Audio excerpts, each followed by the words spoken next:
Alright, welcome back to another edition of Posted Up. I'm your host, Supernova, and today we got a special guest, Silos, in the house. So tell the people out there a little bit about where you're from and how that affected you coming up. Well, for the people that don't know, I'm Carlos. My stage name's Silos, that's what I go by.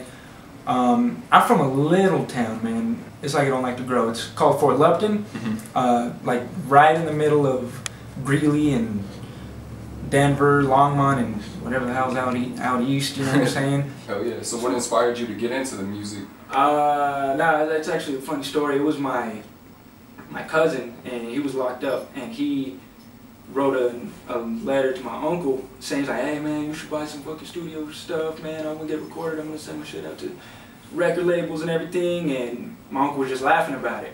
He didn't take it that serious. He thought it was a good idea, but he didn't take it serious at the time. Didn't think you'd have the ability or whatever. And me and my little cousin were with him, and I was all like, and we're all like, oh man, dude, we'll do it, man. He's like, buy it for real. We'll get it, man. We'll start rapping. And he didn't want to buy it, but I started writing, and I was like, out of nowhere, just little things here and there.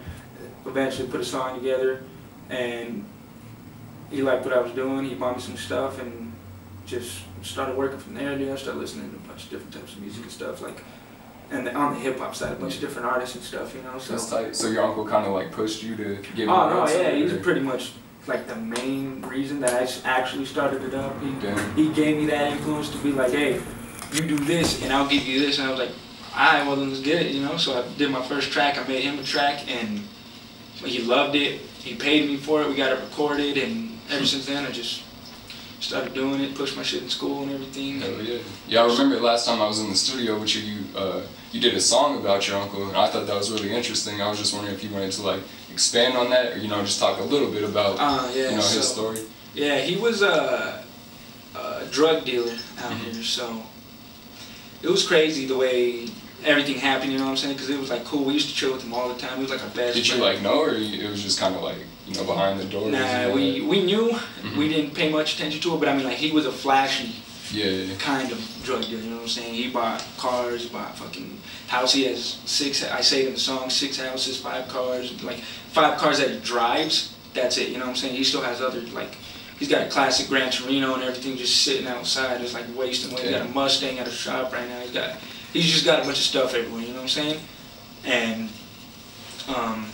he was and he was big, like pretty big. So when he got busted, it was crazy. Me and my cousins were there. We was just like a regular day. We were chilling. We were about to go to the mall. He hit us up. He's like, hey, let's go to the mall. And we walk outside, and I said in the song, I said we walk outside, but I'm talking from his perspective. Yeah. I'm saying that we're walking outside, a cop comes passing by, so like I turn around and I'm like, hey man, maybe you should go back inside, and there's a cop on by. And he's like, nah, it's cool, just keep walking outside. Before you know it, there's a SWAT truck coming by, there's every other cop in town coming by, and before you know it, we're on the ground, he's back inside, they cuffed us, searched us.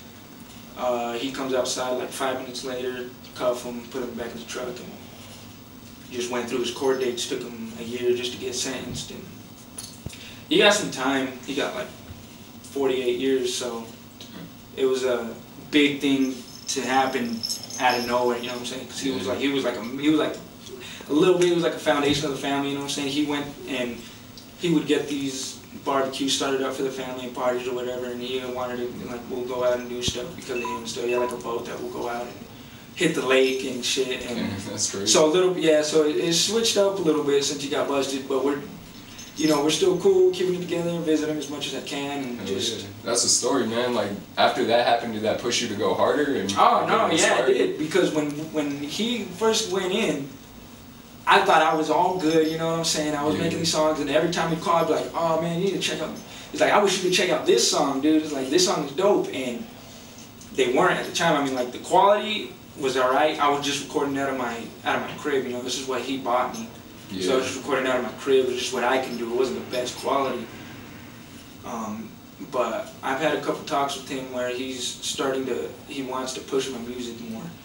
And so when I made my mixtape, Something Different, that was out of my crib and stuff. He heard some jams on there, and he's like, oh man, no, these are cool, But I felt like I wasn't good enough, he would tell me sometimes, like, oh, you could do this a little bit better. He's like, you gotta have your own beats, you gotta buy your shit, you gotta make sure everything's yours. And I wouldn't listen to him because I didn't have the money for it, you know what I'm saying?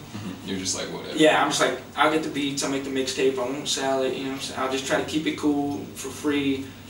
And now he's pushing me ever since I showed him these last 2 songs. He's like, he had a whole different perspective on where I'm going with my music. Like, he believes that I'm doing something.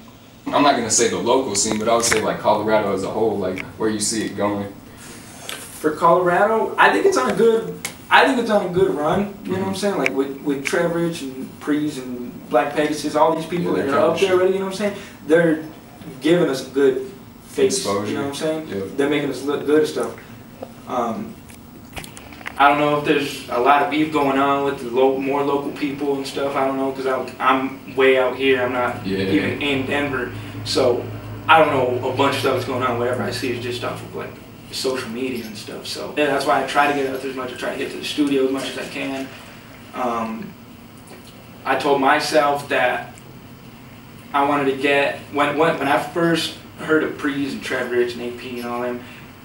I told myself I wanted to get past them, you know what I'm saying? And that's like no disrespect to them, because, you know what I'm saying? They're dope, you know? Yeah. I listen to them all the time. It's just that now that I see where they're at, I want to get to that point and then go another step higher, you know? I want to get my name out there. I feel you, man. If you a real one, put your hands up. Hands up if you a real one, please stand up.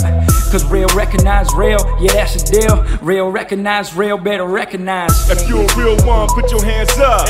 If you a real one, please stand up. Cause real recognize real, yeah, that's the deal. Real recognize real, better recognize. If you a real one, put your hands up. If you a trail one, you gotta stand up. If you both, then damn you understand, everyone over here trying to beat them. Got bad breaks, no stopping me.